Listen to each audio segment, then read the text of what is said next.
ఇప్పుడు మా ఇంటెన్షన్ ఏంటంటే ఒక పూట జంక్ ఫుడ్ తిన్నా ఇంకో పూట డైట్ తినేసి దాన్ని కవర్ చేద్దాం, బ్యాలెన్స్ చేద్దాం అనుకుంటాం. మోస్ట్లీ యంగ్స్టర్స్ ఇదే ఫాలో అవుతున్నారు. పాలన జరగొట్టడానికి ఒక చుక్క విషయం చాలు. అవునా? కానీ నేను మిమ్మల్ని అంటే తప్పు, మిమ్మల్ని పట్టినాం, జనరేషన్ పట్టినాం. మా జనరేషన్ ఇప్పుడు మేము కౌరులు చేయడం తేలిక.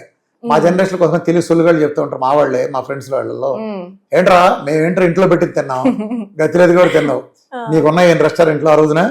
ఎక్కడో మేము బెజవాళ్ళు ఉంటే ఎవడో బిర్యానీ వేస్తే ఒక ఆదివారం ఎప్పుడు ఆ బిర్యానీ తినేస్తే మాకు గొప్ప.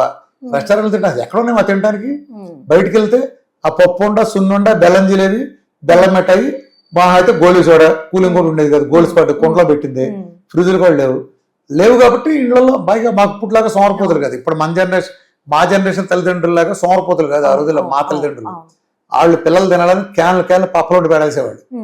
ఎప్పుడు చూసినా ఏదో ఒకటి ఉండే. ఇంటికి వచ్చేటప్పుడు పప్పు ఉండలో ఏమైనా వేరుశనగలు వేయించుకుంటానికి ఇచ్చేవాళ్ళు, దాంట్లో బెల్లం ముక్క తినేసేవాళ్ళం.